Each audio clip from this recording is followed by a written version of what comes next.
নমস্কার, কেমন আছো সবাই? সিম্পল ঝুমার আরেকটি ভিডিওতে তোমাদের অনেক অনেক স্বাগত জানাই। আমি ভালো আছি, আশা করছি তোমরা খুব ভালো আছো। চলো আজকে কয়েকটি উপকারী টিপস নিয়ে চলে এসেছি। দেখো বন্ধুরা, আমরা কিন্তু ব্লাউজ সবাই পরে থাকি শাড়ির সঙ্গে। তো এই ব্লাউজের হুপগুলো দেখবে অনেক সময় অনেক ধরনের জং লেগে যায় বা হুপগুলো কেটে যায়। তো হুপগুলো তোমরা আগে বাড়িতে নিয়ে এসে এরকম ভালোভাবে সুতো দিয়ে দাবিয়ে নেবে। তারপর তোমাদের সবার বাড়িতে কম বেশি এরকম নেল পালিশ কিন্তু থেকেই থাকে। তো এই নেল পালিশ যদি আমরা এই হুকের মধ্যে হুকটার উপর এরকমভাবে লাগিয়ে নিই, তো লাগিয়ে নিলে কি হবে দেখবে, তো ব্লাউজ তোমাদের ছিঁড়ে গেলেও কিন্তু হুক কোনো দিন জং লাগবে না বা হুকটা ছিঁড়বে না। আর একবার হুকটা ভালোভাবে দাবিয়ে এরকম নেল পলিশ লাগিয়ে দিলেই কিন্তু তোমাদের ব্লাউজ হুপস সব সময় থাকবে একই রকম। তো যখন ব্লাউজ ছিঁড়ে যাবে তখনও দেখবে হুপ কিন্তু একদম ঠিকঠাক রয়েছে। তো এই হুপগুলো কিন্তু এরকমভাবে দেখো, প্রত্যেকটা ব্লাউজের প্রত্যেকটা হুপে আমি এরকমভাবে লাগিয়ে নিয়েছি নেল পলিশ। তো তোমাদের কাছে যদি সাদা নেল পলিশ থাকে তো সেটাই দিয়ে দেবে, কারণ লালটা দেখা যাচ্ছে। তো তোমাদের যাতে ভালোভাবে বোঝা যায় তার জন্য কিন্তু আমি লালটাই দিচ্ছি। দেখো আমি দুটো নতুন ব্লাউজ নিয়েছি, দুটোতেই কিন্তু আমি সেম প্রসেসে লাগিয়ে নিচ্ছি। তো এরমভাবে লাগিয়ে নিলে আমাদের বহু বছর যতদিন ব্লাউজ না ছিঁড়ছে, হুপ কিন্তু ব্লাউজ ছিঁড়ে গেলেও কিন্তু কিচ্ছু হবে না, জঙ্গও লাগবে না, আর বারবার চেঞ্জ করারও প্রয়োজন নয়। বন্ধুরা, টিপসটি ভালো লাগলে কিন্তু অবশ্যই ফলো করো, লাইক করবে। চলো নিয়ে চলে এসেছি পরের টিপস। একটা নিয়ে নিয়েছি গামলি, তার মধ্যে দিয়ে দিচ্ছি আমি কিছুটা পরিমাণ জল, একদম নর্মাল জল, কোনো গরম জল না কিন্তু। তো আমি দিয়ে দিচ্ছি দেখো জল। তো এটা ভাবছো তো যে এই জলটা গামলার মধ্যে নিয়ে আমি কি করব। দেখো এবার এর মধ্যে আমি দিয়ে দেব ভর্তি ভর্তি করে 2 চামচ লবণ। তো এটা কেন দিচ্ছি সেটা কিন্তু তোমরা ভালোভাবে বুঝতে পারবে।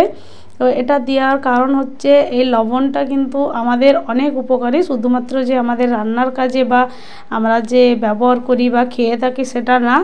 দেখো এই লবণটার মধ্যে, জলটার মধ্যে আমি কিন্তু এই নতুন ব্লাউজ দুটো কিন্তু আমি দিয়ে দিচ্ছি।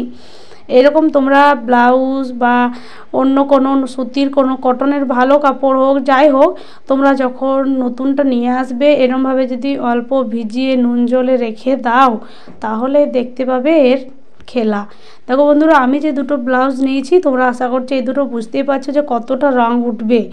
তো দেখো বন্ধুরা, আমি তোমাদের সামনে ভিজিয়ে লবণ জলে দেখিয়ে দিচ্ছি যে একটুও রং উঠবে না, আর এই কাপড়টা একদম শক্তপোক্ত হয়ে যাবে। তারপর এটার মধ্যে একটা যে গ্লেজ চলে আসবে, এত সুন্দর। তো শুকানো অবধি তো আমি ভিডিওটা রাখিনি, তার আগে আমাকে পোস্ট করতে হয়েছে, না হলে হয়তো আমি শুকানোটাও দিয়ে দিতাম।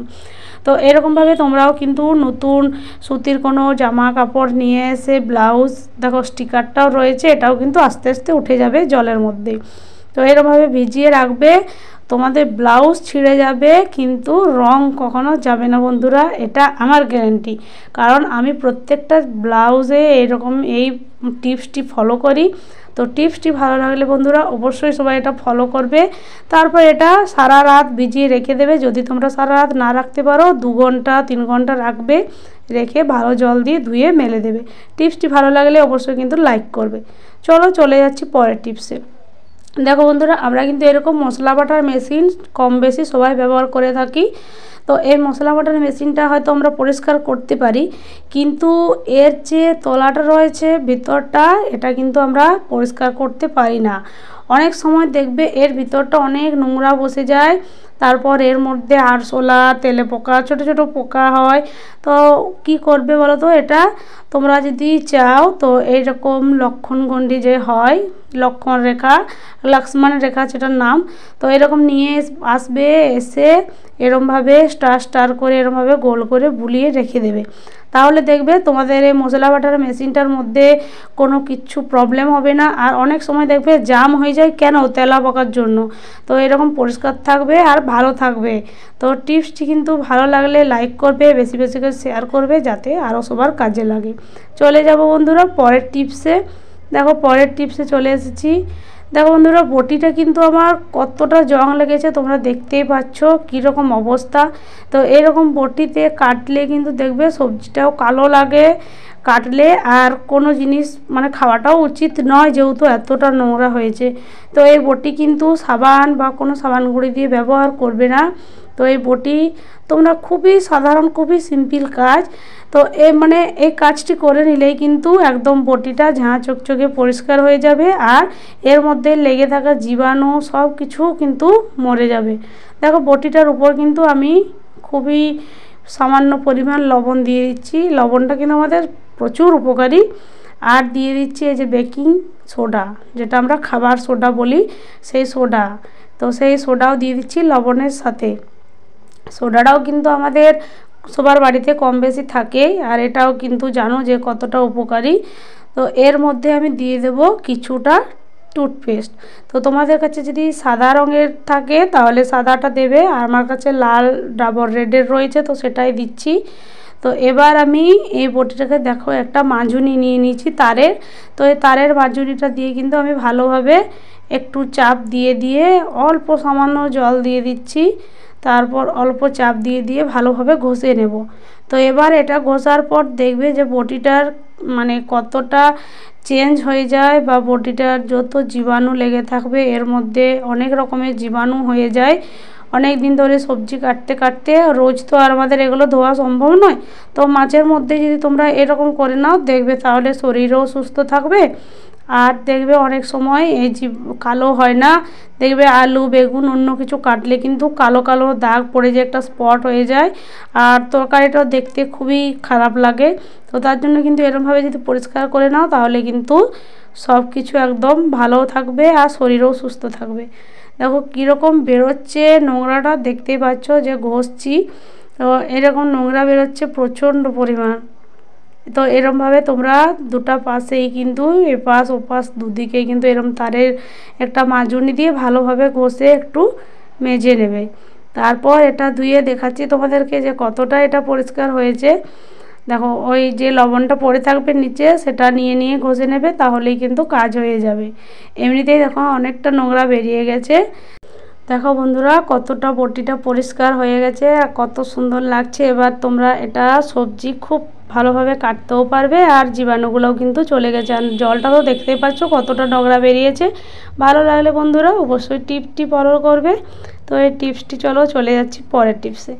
দেখো বন্ধুরা আমরা কিন্তু মশলার সাথে রসুন সকলেই ব্যবহার করি, কম বেশি সকলেই খায়। রসুন কিন্তু আমরা অনেকেই কাঁচাও খেয়ে থাকি, আর এই রসুন ছুলতে কিন্তু আমাদের নখে ব্যথা হয়ে যায়, এমনকি নখের ভিতরে যে চামড়াটা সেখানে কিন্তু জ্বালা পোড়াও ধরে যায়। তো অনেক সময় এই ছোলার জন্যই কিন্তু আমরা রসুনটাকে অ্যাভয়েড করে থাকি। তো প্রথমে রসুনটা নিয়ে এরকম হাত দিয়ে অল্প চাপ দিয়ে দিয়ে ঘষে নেবে, দেখবে ফেটে ফেটে যাচ্ছে, তখন খুব অনায়াসে এরকমভাবে ছাড়িয়ে নেবে। এবার নিয়ে নিয়েছি আমি একটা স্টিলের ছাঁকনি। তো তোমরাও কিন্তু এরকম স্টিলেরই ছাঁকুনি নেবে। তো এই ছাঁকনিটা নিয়েছি। দেখো এবার রসুনটা ছুলার জন্য কতটা কতটা সহজ হয়ে যাবে কাজটা। দেখো আমাকে কোনো পরিশ্রমই করতে হবে না, উপরন্ত আমার নখের মধ্যে কোনো কিছু চাপও পড়বে না। এটা কিন্তু আমি আঙুল দিয়ে বা হাত দিয়ে ছুলছি, কোনো নখের এখানে ব্যবহার হচ্ছে না। আর নখের মধ্যে ছুললে নখ দিয়ে একটা নখের থেকে বাজে একটা গন্ধ বেরোয়, তো তার থেকে আমরা কিন্তু মুক্তি পেতে পারি এই ছাঁকুনি দিয়ে। তো দেখো বন্ধুরা কি সুন্দরভাবে রসুনটা ছোলা যাচ্ছে, দেখতেই পাচ্ছ কতটা সুন্দর, কতটা কাজটা ইজি হয়ে যাচ্ছে। এটা কিন্তু আমরা যে কোনো জায়গায় বসে বসে কাজটা করতে পারি। তো বন্ধুরা এত সুন্দর টিপসটি পেতে কিন্তু অবশ্যই চ্যানেলটাকে ফলো করবে, সকলে সাবস্ক্রাইব করবে। আর দেখো রসুনটা ছোলার জন্য কিন্তু আর আমাদের অন্য কিছু ব্যবহার করার দরকার নেই। টিপসটি ভালো লাগলে অবশ্যই একটা লাইক করবে। চলে যাচ্ছি পরের টিপসে। দেখো বন্ধুরা আমরা কিন্তু রুটি সকলে খেয়ে থাকি, আর অনেকের বাড়িতে তো আবার 2-3বার করে রুটি হয়। তো বারবার আটা মাখার ঝামেলা থেকে মুক্তি পেতে হলে কিন্তু অবশ্যই এটা ফলো করো, আর এই কাজটা কিন্তু সকলেই করবে। দেখো বন্ধুরা আমরা কিন্তু আটাটা মেখে হয়তো অনেকেই দেখবে এরমভাবে মাখিয়ে আর আমরা সেটা ভালোভাবে সেটাকে মাখাতে পারি না, বা এটা ফ্রিজারে বা অন্য কোথাও রাখলে দেখবে আটাটা শক্ত হয়ে যায়, কীরকম একটা ফাটা ফাটা ভাব চলে আসে। তো এই আটাটা আমরা হয়তো আর মাখতে পারছি না, শুধু হয়তো জল দিয়ে ভিজিয়ে নিয়েছি। অনেকের দেখবে হাতে ব্যথা হয়ে যায়, তো ব্যথা এখন তো মানুষের প্রত্যেকটা জায়গায় ব্যথার জন্য খুবই কষ্ট পাচ্ছে। তো তোমরা আটাটাকে মানে এই কাজটা যদি করে থাকো তাহলে আর এটার জন্য কোনো পরিশ্রম করতে হবে না, মানে এতটা ইজি হয়ে যাবে এই কাজটা। শুধুমাত্র একটা প্রেসার কুকার নেবে, প্রেসার কুকার দিয়েই কিন্তু আমাদের কাজটা হয়ে যাবে। দেখো আমি প্রেসার কুকারের মধ্যে কিছুটা জল দিয়ে দিচ্ছি, খুবই সামান্য পরিমাণ। এবার আমি এই আটাটা কীরকম মেখেছি তোমরা তো দেখতেই পাচ্ছ, একদম মাখা হয়নি, এটা শুধু জাস্ট জল দিয়ে জড়ো করা রয়েছে। তো এরকমভাবে একটা বাটি নিয়েছি, বাটিটার মধ্যে আমি আটাটা ভালোভাবে সেট করে রেখে দিয়েছি। এবার এই বাটিটা আমি কুকারটার মধ্যেই দিয়ে দেব, তারপর তোমরা দেখবে এর খেলা। তো কুকারটার মধ্যে দেখো আমি ঢাকনা লাগিয়ে দিচ্ছি। এবার গিয়ে আমি এটাকে গ্যাসে বসিয়ে দেব, তাহলে দেখতে পাবে এর ম্যাজিক। একটা কুকার থাকলে কিন্তু আটা মাখার ঝামেলা, রুটি করার ঝামেলা একদমই শেষ। তো দেখো আমি কিন্তু কুকারটা তুলে নিয়ে এই যে গ্যাসের উপরে রেখে দিচ্ছি, কারণ আমি নিচে দেখাচ্ছিলাম ভিডিওটা, তার জন্য কিন্তু গ্যাসটা আমার উপরে আছে, তো উপরকেই উঠতে হলো। তো দেখো গ্যাসটা আমি জ্বালিয়ে এবার আমি কুকারটা বসিয়ে দিচ্ছি। কুকারটা বসিয়ে দিলেই বন্ধুরা বুঝতে পারবে যে এই কুকারটায় মানে কতটা সোজা আটা মাখা, বা মানে কোনো ঝামেলাই নেই আটা মাখা। তোমরা জাস্ট এই কাজটা করো। তবে এটা সিটি পড়তে দেবে না, হওয়ার সময়তেই কিন্তু এটাকে বদ্ধ করে দেবে, কারণ সিটি পড়তে দেওয়া কিন্তু আমাদের চলবে না। তো দেখো কুকারটা কিন্তু ভালোভাবে গরম হয়ে গেলে দেখবে এটা একটু আওয়াজ আসবে, তখনই কিন্তু গ্যাসটাকে বন্ধ করে দেবে। তো আমার এখনও দেখো কুকারটা আওয়াজ হয়নি। তো এবার আমার হয়ে গেছে, আওয়াজ হচ্ছিল, তার জন্য কিন্তু আমি বন্ধ করে দিয়েছি। জানি না তোমরা আওয়াজটা পাচ্ছ কি না। তো এবার আমি এটা নামিয়ে তোমাদেরকে দেখাচ্ছি যে আটা মাখার পদ্ধতিটা কীরকম লাগলো। তো এবার আমি কুকারটা খুলে দেখাচ্ছি, তাহলে তোমরা বুঝতে পারবে যে এর কি কামাল। দেখো বন্ধুরা আমি আটাটা কীরকম এর মধ্যে ঢুকিয়েছিলাম, দেখো জলটার থেকে কিন্তু ভাপ উঠছে। তো খুবই ইজি কাজ, এটা একটা আটা মাখার খুবই একটা মানে কি বলবো হাবিজাবি মেশিনের থেকে কিন্তু অনেক ভালো, যদি এই কাজটা তোমরা কেউ করতে পারো। দেখো আটাটা কি সুন্দর মাখা হয়ে গেছে, আটাটা কি সুন্দর দেখাচ্ছে, দেখতে পাচ্ছ একদম হাতের মাখাটা কিন্তু এত সুন্দর হবে না বন্ধুরা, তোমরা কিন্তু দেখতেই পাচ্ছ নিজের চোখেই, আর তোমাদের সামনেই কিন্তু আমি করে দেখালাম। তো আটা মাখার ঝামেলা থেকে একদম শেষ। আর যারা তো ফ্রিজারে রেখে দাও মেখে, দেখবে অনেক সময় আটাটা খারাপও হয়ে যায়, বা ফাটা ফাটা দাগ হয়ে যায়, একটু শক্ত হয়ে যায়। এরকম কুকারটায় দিয়ে একটু গরম করে নিলেই কিন্তু তোমাদের কাজটা খুব ইজি হয়ে যাবে।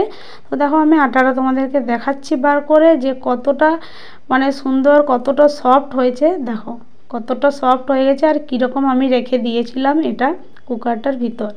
তো যাদের হাতে ব্যথা রয়েছে বা চাপ দিয়ে কোনো কাজ আটা মাখতে পারো না, তারা কিন্তু অবশ্যই কিন্তু এই কাজটা ফলো করবে বন্ধুরা।